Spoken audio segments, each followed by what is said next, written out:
All right. So with taglines like every vagina needs a coach and join the Buff Muff Challenge, I'm super excited to welcome to the podcast today. We have Kim Vopni. Did I say your name right? You did, yes. Thank you. Yeah, and you're in Vancouver, Canada, and I'm here in New Zealand, and I feel like we are both on each other's bucket lists for travel. Yeah. I have lots of Canadian friends. I mentioned this to you, and very easy to get on with Canadians. I think New Zealanders and Canadians are kind of similar, and then you've got Australians and Americans kind of similar. Yeah. That's the way we see it. Yeah. Kim, you specialize in helping women with pelvic floor strength. I'm going to actually hand that over to you so you can explain what you do. But our backgrounds that are similar is we're both in fitness. We love fitness, we love health, wellness, and helping women. And so if I can hand it over to you now, and if you can share a little bit about your background, how you got into fitness, and where your direction took you today to what you're doing like on the daily. You've got a huge following as the Vagina Coach, and I'm super excited to hear about your story. Awesome. Yeah, thank you so much.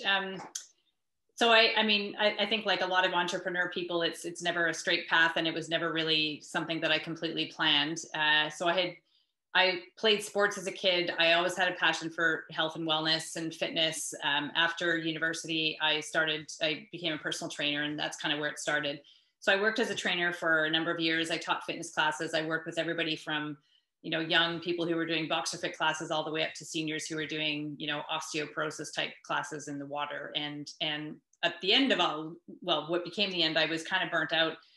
I didn't specialize in anything, and I was jumping all over the place. So I left the fitness industry. I went into human resources, which I really loved. And it was during that time where I was starting my family and where I was starting to, be concerned about pelvic health. And I remember asking my midwives about a product. Well, I didn't ask them. I asked them about perineal massage because I was wanting to prevent tearing. And they had recommended this product to me called the Epino. And I researched this. I had background in fitness, obviously, with the strength training and, stretching, all the things that would prepare you for a physical event. So I kind of had that background, and I used this product and prepared for the birth of my first son. I had a great experience. I had a good birth outcome. I feel like the product played a role. Contacted the company and said, hey, could I be a distributor? Just like, could I sell this on the side? So it was meant to just be a side thing. I would continue working in HR, but I felt like more people should know about this. So that's kind of how it started. And I had a second baby, used it again. Now I was like, okay, maybe I should start a website. So I did. And then not long after, so it was about, I don't know, I think my kids were, a year and a half, maybe 2 and 5, I think is about then. And I was laid off from my job. And just before that, I had said, I wonder if I could do something with this product, this Epino, more full time that would allow me to stay at home with my kids, that would, give me more flexibility because my husband is a pilot. We could travel more, we'd go back to see family because we had moved to a different city for my husband's work for a period of time. So anyway, so I thought, okay, I'll start a website, and I was doing this. And then anyway, after I had sort of planted that seed saying, okay, maybe in about a year, I'll quit my job and I'll focus on this. 3 months later, I was laid off. So that was kind of like the universe saying, okay, just go do it now. And so I did. And, I started social media. The only thing we really had was Twitter at the time. There was Facebook, but that was still very personal. So I started to reach out to people who were talking about pelvic health.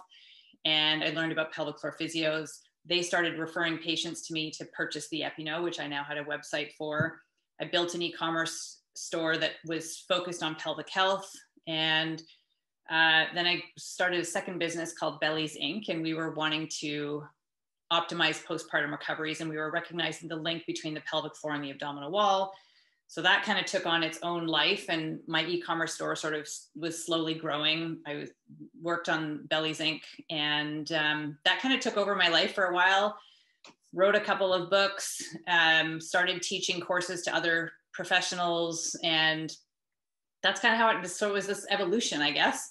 And again, I wasn't supposed to start a business and I wasn't supposed to be a vagina coach. And it just kind of all was, I just became very passionate about what I felt was a missing link for women's health. And also being in the fitness industry, there were a lot of people who were struggling, and there was a lot, well, it wasn't even misinformation. There just purely was no information about women's health and pelvic health. And I felt that that needed to change. So that's kind of how it started.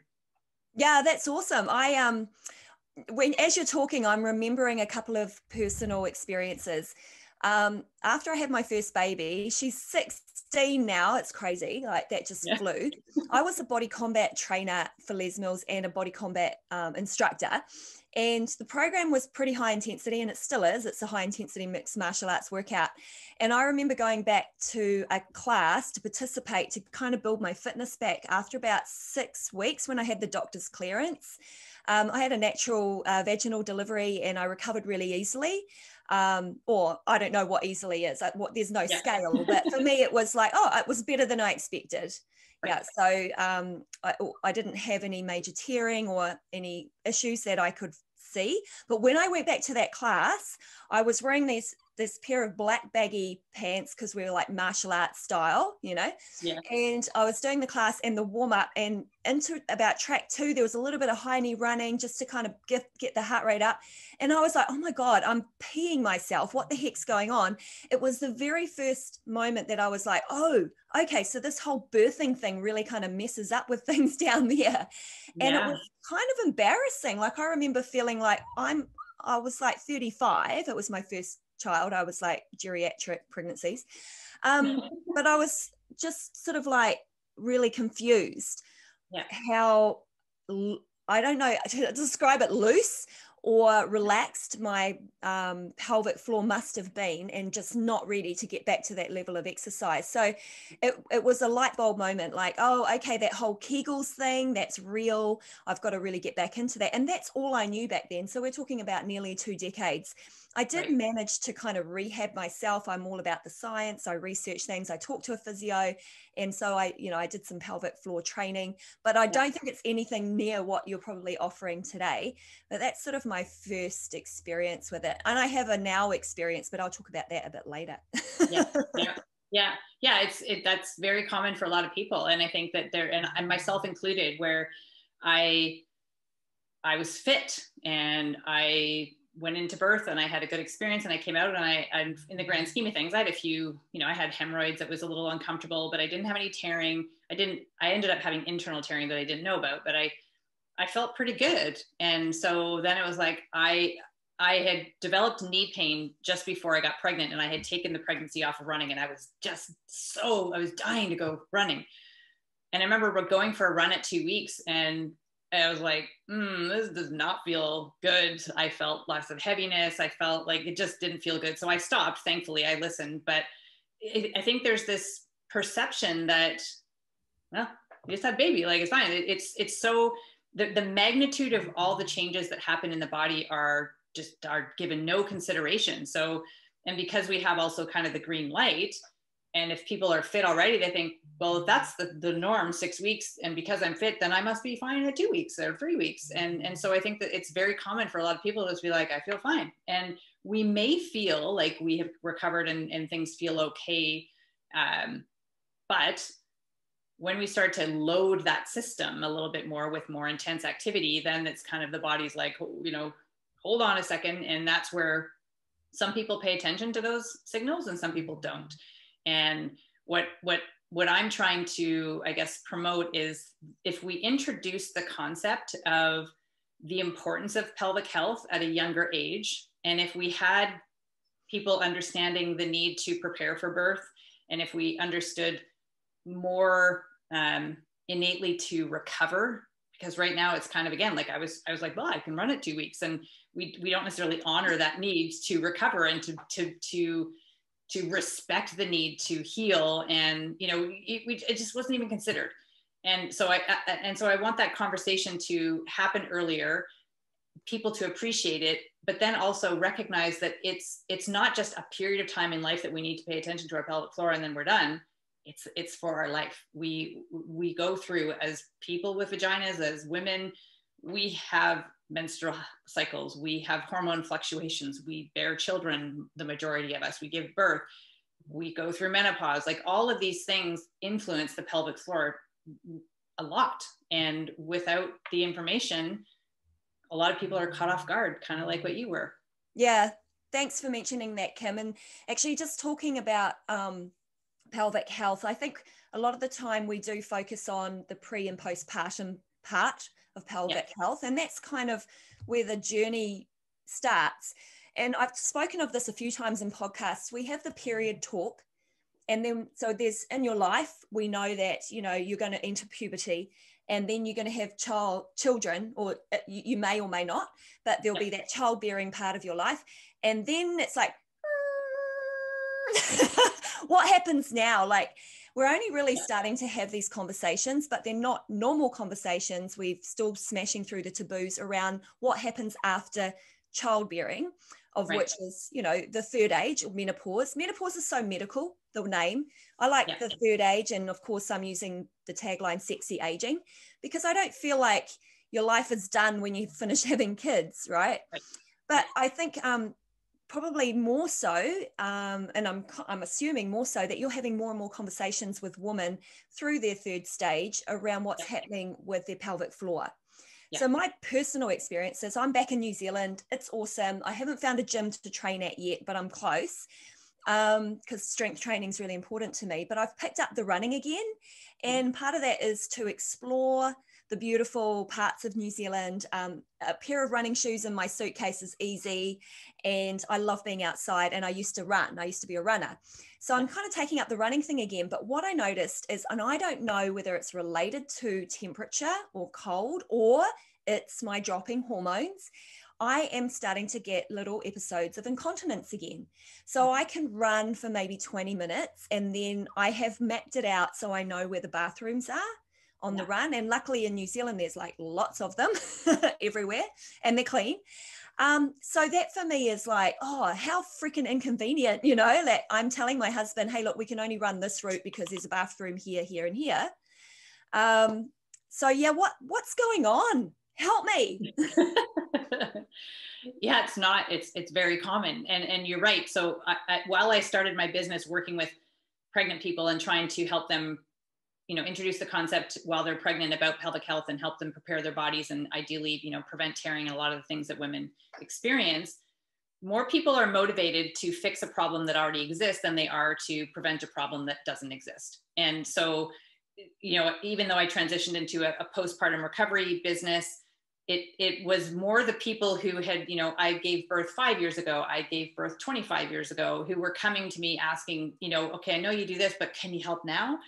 And so you're right. And it is something that as we approach midlife, so not everybody will go through perimenopause. Some people have surgical menopause, and that they may not even have had the transition of perimenopause. But for the majority of people, perimenopause is sort of the 6 to 10 year period prior to menopause. Menopause being 1 day, which marks the anniversary of no period. So 12 months without a period.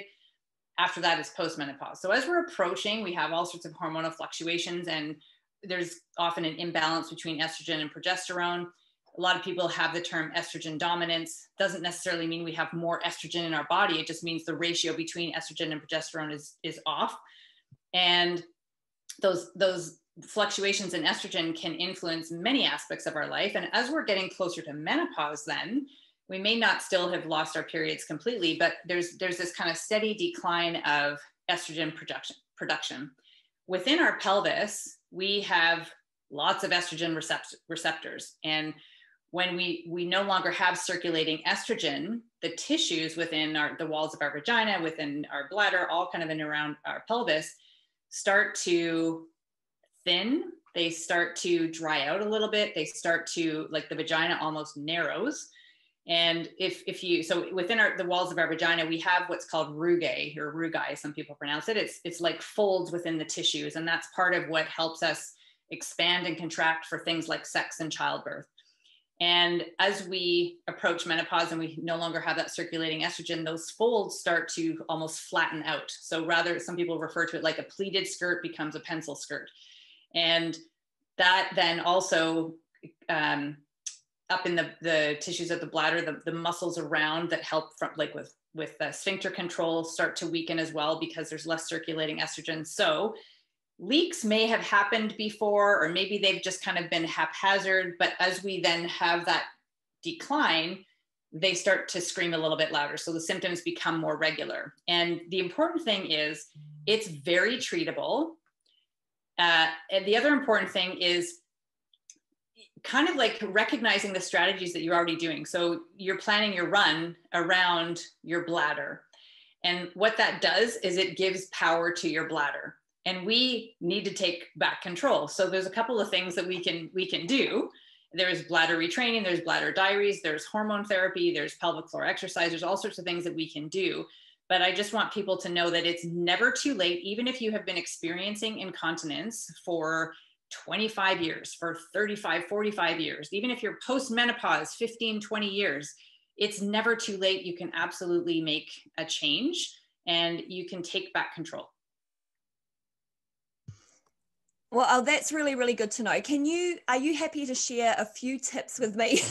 Because I am completely blown away by what you're sharing with me now. And it's like, wow, I actually want to go deep dive after this conversation, find out more about what you're sharing, because we've only got like limited time. But yeah, what sort of some top tips that you can give me that I could investigate for myself to strengthen my pelvic floor for running? Yeah.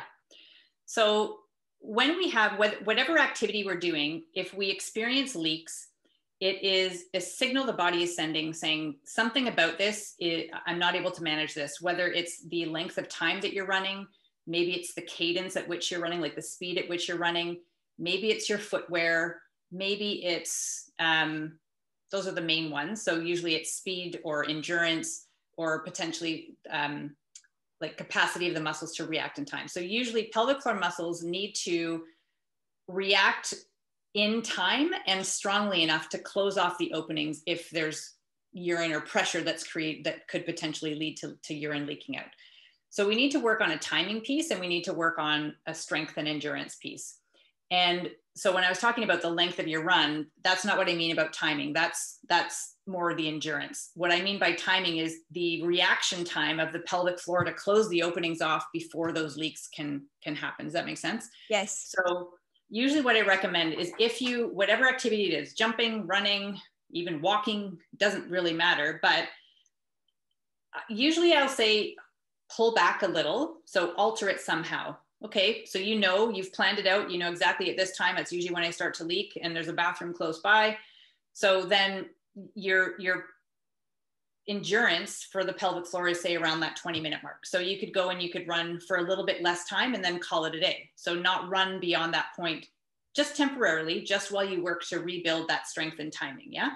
Okay. So that's one piece. So you could kind of look at your activity and say, I could stop it, but I really love running. So maybe I'll just do it differently. I'll run less frequently. I'll run a little bit less distance. Maybe I'll change my cadence. Maybe I'll run more uphill and flat as opposed to downhill. Sometimes downhill is a little bit more troublesome. Sure.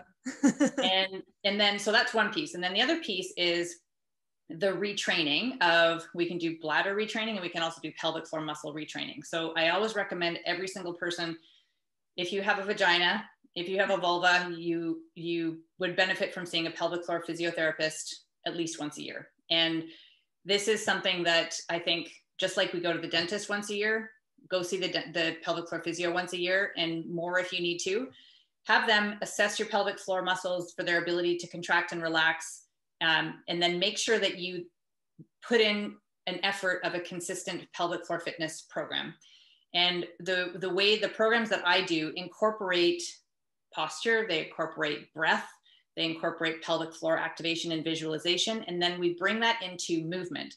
So when I talked about the timing, the reaction time of the pelvic floor is anticipatory in nature. So it's expecting and planning for things that we don't know we're going to happen yet. Like I remember watching this video with this doctor who was analyzing this, and it was a woman standing in tree pose, and he had wireless EMG recordings on her pelvic floor, abdominals, glutes, and inner thighs. And we were watching the readings of her muscles and her on this video. And just before, so standing in tree pose, perfectly balanced, and all of a sudden the reading of her pelvic floor muscles shot up, and then milliseconds later she tipped over. Her pelvic floor knew she was going to fall before she actually started to lose her balance. And that's a perfect example of the anticipatory action of the pelvic floor. We often lose that from falls on our tailbone, from trauma, from pregnancy, from childbirth, from hormone, like all sorts of things can contribute to the loss of that anticipatory element. Once we understand how to contract and relax our pelvic floor, do Kegel exercises. So Kegels are one form of pelvic floor exercise. We then bring it into movement. So movements like squats, lunges, bridges, bicep, any type of exercise. When we incorporate that voluntary activation where we contract the pelvic floor just before we move, just before I stand up from a squat, just before I do a push-up, just before I do a bicep curl, it's reminding the pelvic floor, remember, I'm going to exert a force. You need to be engaged to offset the increase in pressure. So we're reminding it and we're repatterning that. And then over time, the pelvic floor is like, yep, I got it. I remember what to do now. So it gets that timing back. Also, while we're doing that movement, it's whole body movement and it's incorporating the pelvic floor, we're therefore working on building that strength and endurance. So we're covering off both of those pieces that can then help manage those leaks better and stop them. Once, you know, initially we're starting out with gentle, I shouldn't say gentle movements, but it's more static movements. And then eventually we start to add in a little bit more dynamic. So, you know, one leg hops or side lunges. So adding in more dynamic movement and then progressing back to running. Yeah. Yeah, got it. Last piece on there, the other last tip that I'll say is that's kind of handling the muscular piece. And then the other piece is the tissue piece. So especially as we approach menopause, when I was talking about the declines in estrogen, local vaginal estrogen is really, really effective. For some people, I think the statistic, 70-ish% of people can improve incontinence simply by using that. Now, I don't say just use vaginal estrogen and you're going to be fine. You still need to have that muscular piece there. But local vaginal estrogen is very helpful. And that helps replenish some of that lost estrogen that we no longer are producing and no longer have circulating. So it can help improve the muscle function and also the walls of the vagina. That's more from a sex and wellness perspective. But yeah, so those would kind of be the few tips that I would say. Go see a physio for sure. Work on retraining. So once you understand how to do your Kegel exercises, do them as part of movement, and then also inquire about local vaginal estrogen. Oh, that's awesome. So I'm actually doing my Kegels now, but I'll incorporate them into my training. So at least I'm like taking action right now. And the vaginal estrogen part, I'll look into that too. I'm actually going through a really unique journey where I am attempting to get an HRT prescription here in New Zealand, and I'm blogging about it, about the journey. What's your take on HRT? I know this is kind of left field conversation, but yeah, out of curiosity and the woman that you meet and your personal take on HRT. Yeah.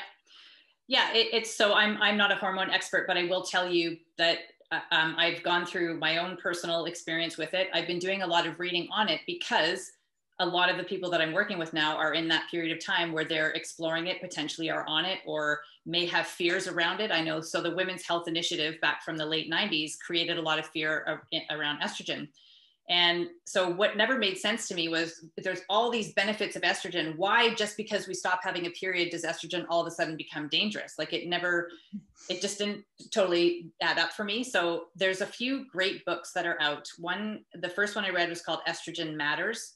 Yeah. And the one that I've just recently read is called Estrogen Fix. And Estrogen Fix talks about a period of 10 years. So from around the time you start menopause, and for the next 10 years being your estrogen window, where it's actually, there's an immense number of benefits that support the use of estrogen therapy.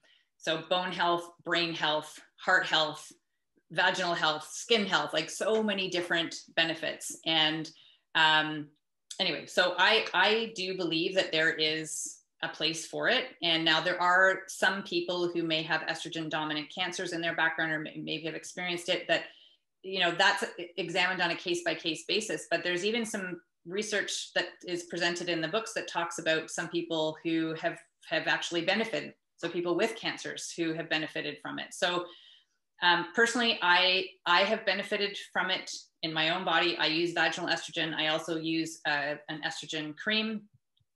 If you have a uterus, you need to take an oral progesterone at the same time. If you do not have a uterus, then you can do just the estrogen.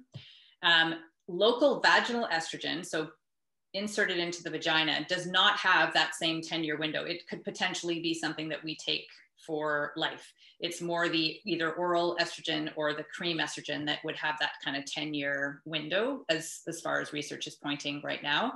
So I recommend those as resources for people to start with. It helps debunk, there was a lot of flaws with regards to the Women's Health Initiative that are now coming to light, and they recognize that it was not comparing apples to apples. It was using an unhealthy population well beyond menopause. It was not accurately performed. So it unfortunately, there was a lot of harm that came out of it because all the people stopped their estrogen therapy.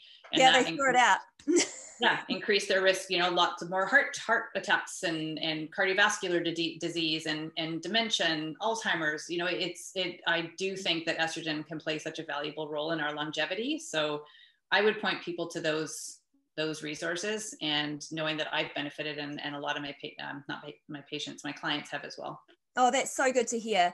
So yeah, so I'm still on the journey to access it. And I think it's just a case of, it's just such a new conversation for GPs that there just isn't enough of them having the conversation. And it does feel a little bit awkward to rock up to your GP and go, hey, I've had 27 out of the 34 symptoms. So I think I'm a good advocate for HRT. Are we good with this? And they're like, no, we're just going to do a blood test first. I'm like, not necessary. Here's the 27 symptoms, of which one of them is, for me, the incontinence with running and the low libido and, that kind of stuff. I'm like, well, I don't need to feel like this. I am only 51. Exactly. Yeah.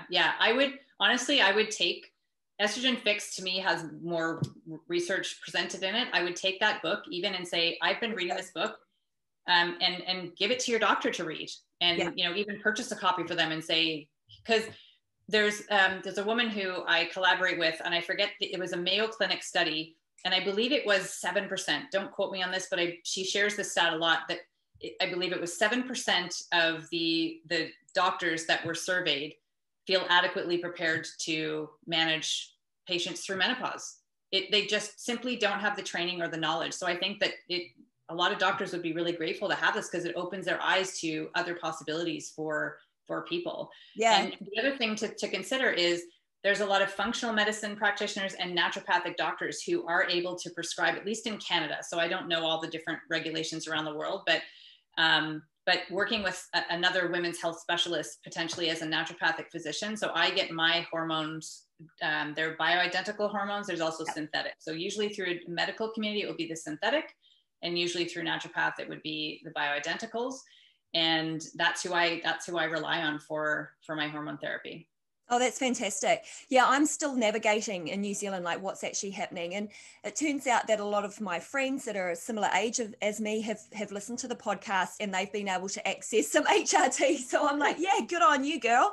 It seems like the UK is leading the way with the conversation, getting GPs trained up across menopause care for women. So that's good. It's only just a matter of time before it disseminates, worldwide.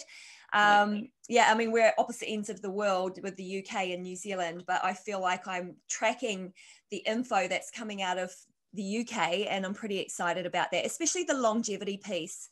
You know, like just knowing that you've got this amazing life ahead of you, and you don't need to feel this way because your estrogen levels are dropping, your hormone levels are dropping, not just estrogen. And that life could just be great. It could be so much better. And, you just have to deal with these stupid symptoms on a daily basis, forgetting my children's names. Yeah, exactly. What's that about? Common. It's so common. I have a friend who she started a community called Menopause Chicks. It's on Facebook, and the number, like brain fog, hot flashes, and vaginal dryness are the three most discussed topics in her group. And there's a lot of people just, as you're describing, but not everybody is in the position where you're like, I don't need to feel like this. A lot of them just accept that, I've been told this is the way that it is. And I think that's really, we have to change that conversation, because we have a lot more life to live. And, we are now living a lot longer, and, we are learning more. And I think that we need to advocate for ourselves so that we have access to better preventive health strategies. Yeah, for sure.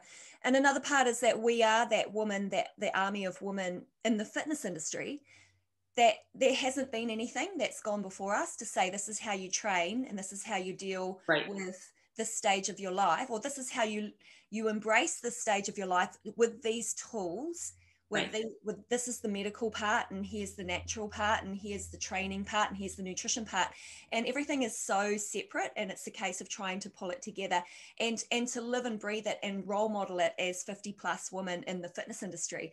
And that's Right. why I think it's really exciting for people like us that we, you know, we're in our fitness, and we're representing women that didn't look like us 20 years ago, Yeah, you know? exactly. So Exactly. it is really interesting. Hey, you mentioned that you wrote some books, and I always ask my podcast guests to recommend a book, and in a lot of cases, they have written books. So can I get the title of your books? And I'd love to promote those as well. Yeah, thank you. So one of them, my first one was called Prepare to Push. It's just up there. Yep. And that was, again, taking the principle of specificity from fitness and applying it to pregnancy and birth with a heavy attention paid to the pelvic floor and the abdominal wall. And the second book was called Pregnancy Fitness. And this one I co-wrote with my former business partners and was published through Human Kinetics. So this is very much, fitness as it pertains to pregnant people. Awesome. And then my most recent one is Your Pelvic Floor. Yeah. And this one came out in March of this year. And this one is kind of like a comprehensive through all life stages, all life cycles, pelvic floor 101. It covers everything. So yeah, well, congratulations on that one. I saw that on your Instagram. So that's absolutely fantastic. I think that's the one I'll put onto my book club. And the estrogen fix. The estrogen matters, I actually posted last week for book club. So yeah, we're on the same page with that. Yeah, awesome. That's so awesome. Thank you, Kim, for your vital information. I think this is so important for women to understand pelvic health. I'm taking note to go to the physio and have my once a year treatment checkup thing. Yeah, awesome. I think it's some people you may require a few sessions, but at least once a year is really, really, really beneficial. And even people that are using you'd mentioned the Peri-Fit or Kegel devices. There's even research to show the effectiveness. Those are no more effective than pelvic floor physical therapy, but the two combined can heighten the progress. So if you have access to a physio, I really, really highly recommend. Yeah, I'm going to search for that too, and I'll report back. Okay. Awesome. Thank you so much, and we'll keep in touch. Yeah, I really appreciate the opportunity. Thank you so much.